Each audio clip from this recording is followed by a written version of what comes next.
Bom dia, desejo luz a todos vocês, espero que estejam todos bem. Hoje nós vamos ler mais uma parte do livro O Espiritismo, a Magia e as 7 linhas de Umbanda de Leal de Souza. Capítulo 2. Os perigos do Espiritismo. Rio de Janeiro, sexta-feira, 11 de novembro de 1932. Os perigos atribuídos ao Espiritismo são mais aparentes do que reais.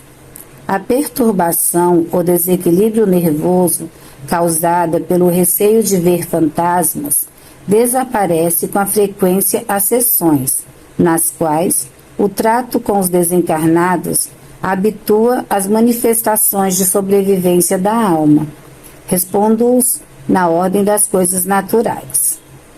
Mas as sessões nem sempre despertam aquele receio. E conforme a natureza da reunião, algumas, empolgando pela beleza ou surpreendendo pelo exotismo das cerimônias, não inspiram, mesmo a quem a elas assiste pela primeira vez, ideia de morte ou cemitério, pensamento em duende ou defunto.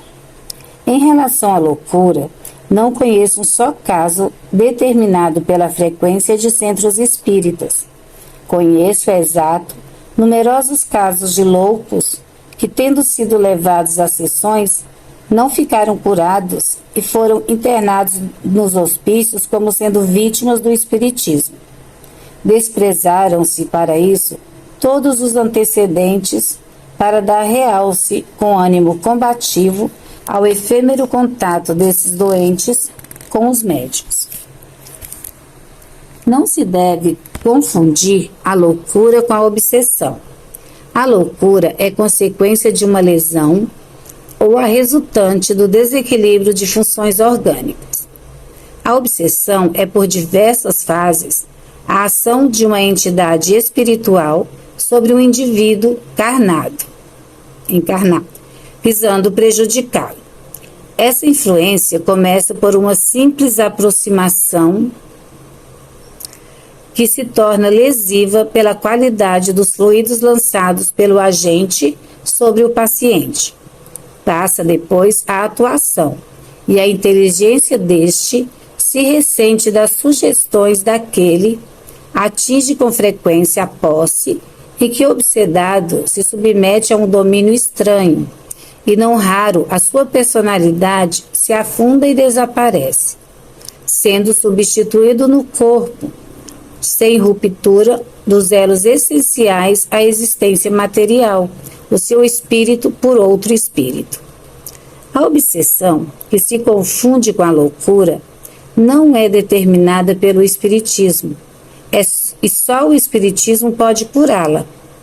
É fora dos recintos espíritas, no ambiente livre à ação de todas as entidades, que as pessoas possuidoras de predicados mediúnicos e também as que não os possuem são dominadas pelos obsessores, que as levam para os hospícios, se não a socorrer à caridade dos espíritas.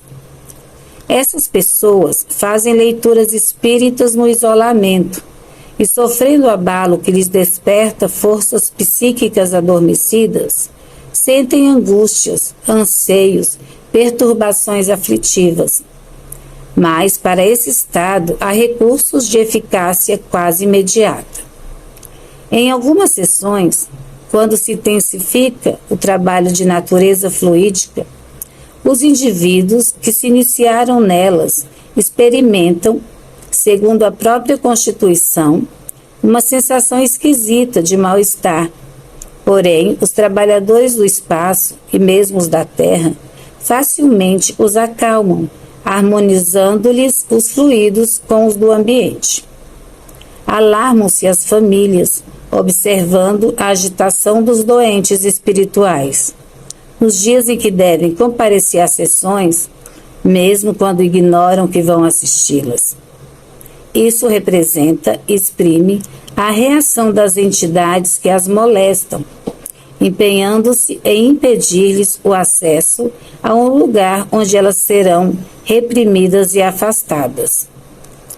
Também, depois do tratamento, já liberto dos obsessores, O reintegrado em si mesmo cai em mole prostração e necessita muitas vezes de revigorar-se com tônicos, porque o seu organismo se ressente da ausência dos fluidos alheios, do mesmo modo que se perturba com a supressão do álcool o organismo de um ébrio. Perigos reais no espiritismo só os há para os médiuns que se desviam na vida social e cometem erros conscientes. Esses, perdendo a assistência dos espíritos protetores, ficam sendo espelhos em que se refletem todos os transeuntes. E assim terminamos o capítulo 2 e seguimos depois. Fiquem com Deus.